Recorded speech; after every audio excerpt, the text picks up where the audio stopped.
Bonjour, bienvenue à tous, bienvenue à l'interview. Aujourd'hui, je reçois Rudy Vervoort. Bonjour. Bonjour. Vous êtes le ministre-président de la région bruxelloise et ce week-end, c'était plutôt agité. Vous avez participé à un Conseil national de sécurité samedi parce qu'il y a encore des menaces sur Bruxelles. Il y en a eu, il y en aura sans doute encore. Est-ce qu'on a échappé à un attentat ce week-end à Bruxelles ? Ça, c'est toujours difficile à y répondre. Maintenant, il y avait une menace assez précise qui a engendré un certain nombre d'opérations policières et la mise en œuvre d'une série de mesures spécifiques qui accompagnent en fait l'ensemble de ces opérations. Voilà. Plus que ça, c'est difficile de répondre, mais en tout cas, on peut penser que si les opérations ont eu lieu, c'est qu'il y avait effectivement un risque. Oui. Alors, on a aussi parlé de la fan zone de la place Rogier, de l'ambassade d'Israël, qui étaient des cibles possibles. Est-ce que vous confirmez cela ? Je ne m'appartiens pas de confirmer ça. Je pense d'ailleurs qu'on parle un peu trop autour et alentour des enquêtes et tout ça dans un contexte qui est extrêmement difficile, voire paranoïaque. Et donc, bien évidemment, l'OCAM et le centre de crise définissent un certain nombre de cibles. Et donc, les cibles, elles sont multiples. Et ce sont principalement les lieux de grands rassemblements. Après, est-ce qu'il y a une menace spécifique sur un lieu spécifique ? Je pense que là, ce sont des discussions dans lesquelles il ne faut pas rentrer.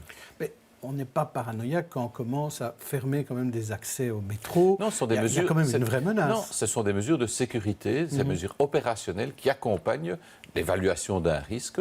Et donc, par rapport au métro, puisque vous l'évoquez, on retrouve une situation qu'on a déjà connue par le passé, qui vise simplement à mieux sécuriser, à garantir un haut degré de sécurisation d'un certain nombre de lieux, de permettre, en fait, clairement, à ce que la capacité opérationnelle soit en concordance avec l'ouverture ou non d'un certain nombre de dispositifs.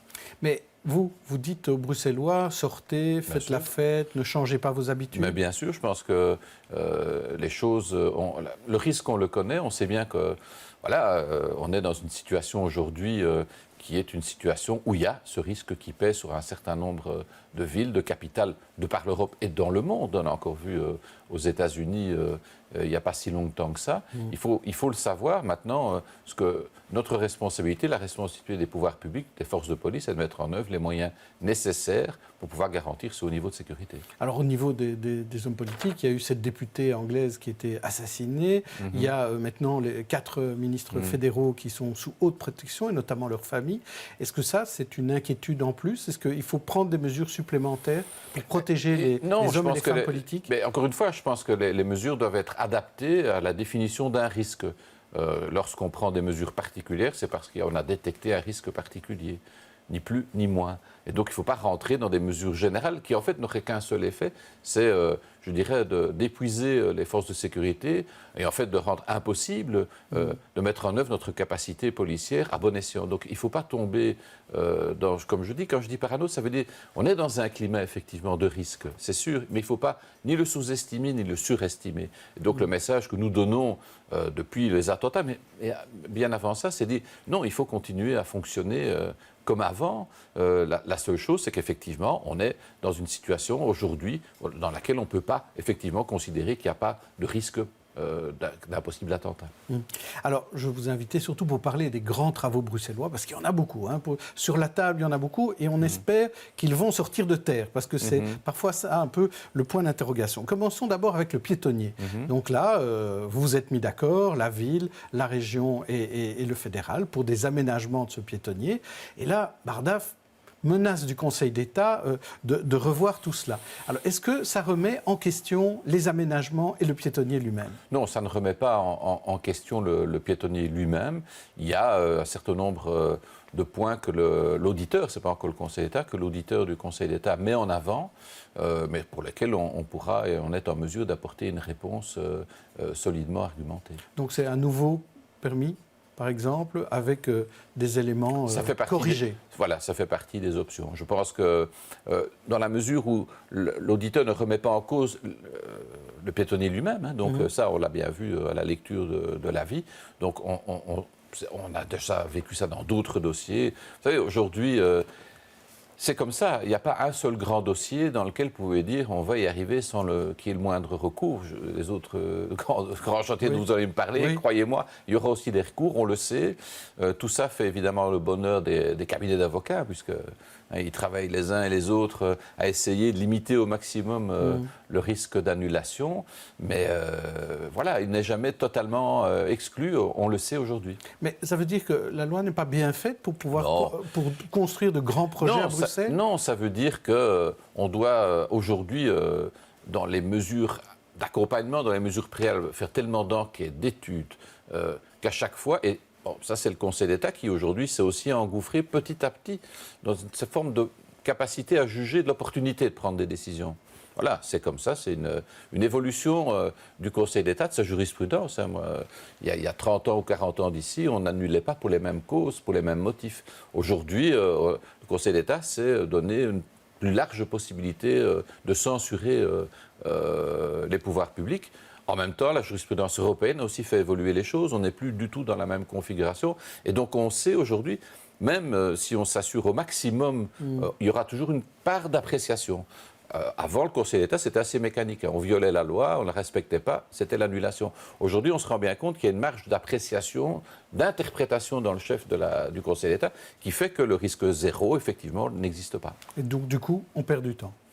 On perd du temps et surtout, je pense qu'on risque toujours de passer à côté de grands projets mobilisateurs, fédérateurs, tout simplement parce qu'effectivement, il n'y a pas un seul projet qui aujourd'hui fait l'unanimité. Alors celui-ci, je ne sais pas s'il fait vraiment l'unanimité, mais en tout cas, il était prévu. C'est la prison à Aachen. Elle était prévue, d'autant plus qu'on ne pouvait pas rénover Saint-Gilles-les-Forêts. Oui. Est-ce que là, vous êtes aux côtés de la ville et aux côtés du fédéral pour que ça aille plus vite ?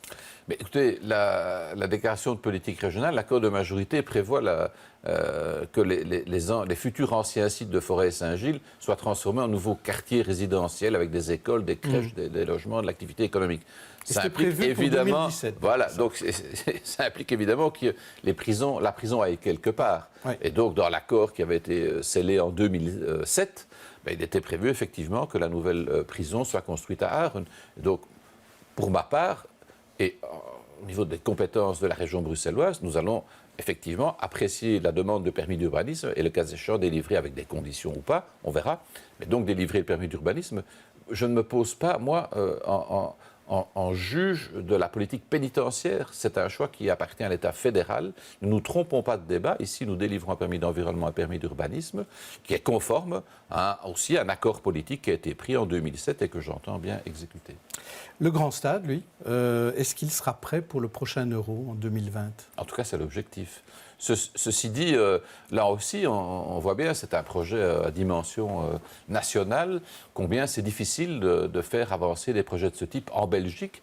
Mais je tiens simplement à rappeler, c'est que si ce stade ne se fait pas, la Belgique ne disposera plus d'un stade aux normes, un stade national pour pratiquer le football. Alors, on peut aimer ou pas aimer le football, c'est autre chose. Mais voilà, la capitale de l'Europe qui ne disposerait pas d'une infrastructure à vocation internationale pour jouer le football, ce serait assez particulier. Mais bon, ça c'est la Belgique. En plus, c'est vrai, on a fixé un cadre dès le départ qui était un financement exclusivement privé.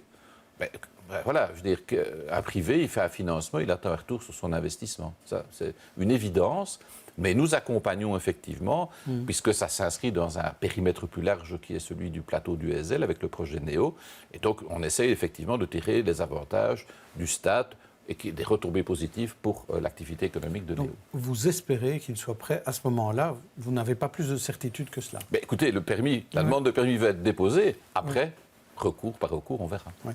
Alors, dernier grand projet, c'est le vôtre, celui de ce grand musée que vous vouliez installer dans les bâtiments Citroën. Qui va être installé. Ah, et celui-là, il sera installé quand alors? Écoutez, là... Ça, c'est le vôtre, donc vous pouvez y aller tout de suite, là. Oui, donc il y a une étude de définition qui est en cours, qui va se terminer fin juin, début juillet, qui va permettre de définir la programmation générale du bâtiment, puisque... Le bâtiment fait 45 000 m², le musée en fera un peu moins de 20 000.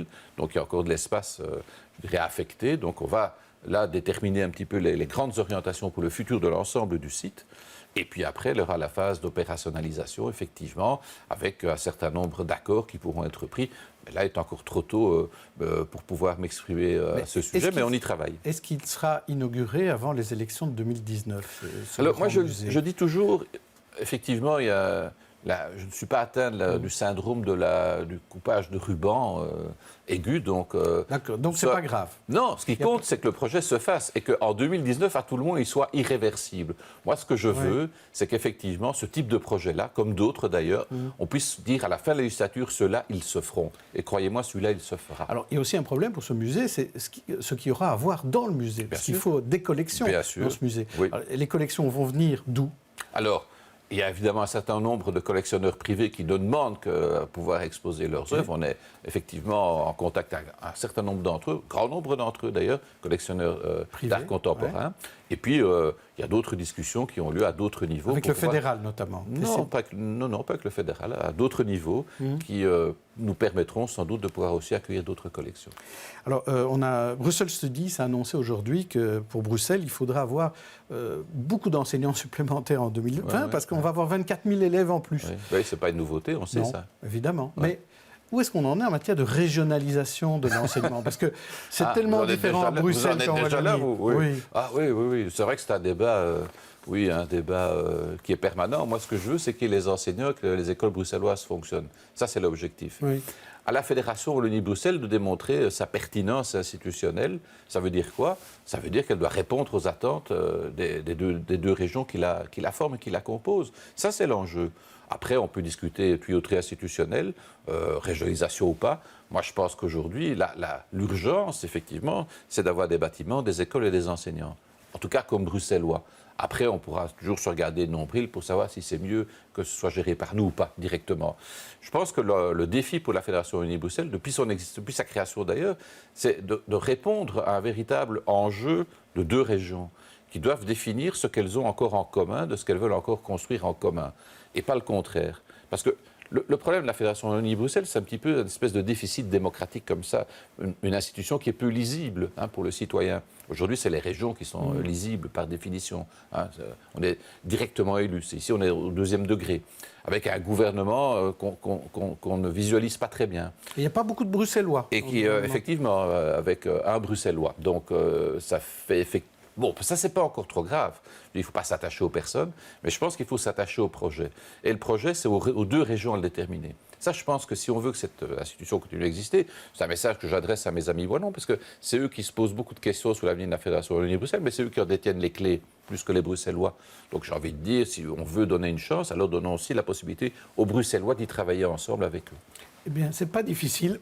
C'est un socialiste qui dirige la région wallonne. C'est un socialiste qui dirige la Fédération Wallonie-Bruxelles. Vous pouvez vous parler à trois. Ah, mais on se parle, ça, rassurez-vous. Merci Rudy Vervoort et on se retrouve demain pour une autre interview. Bonne journée à tous.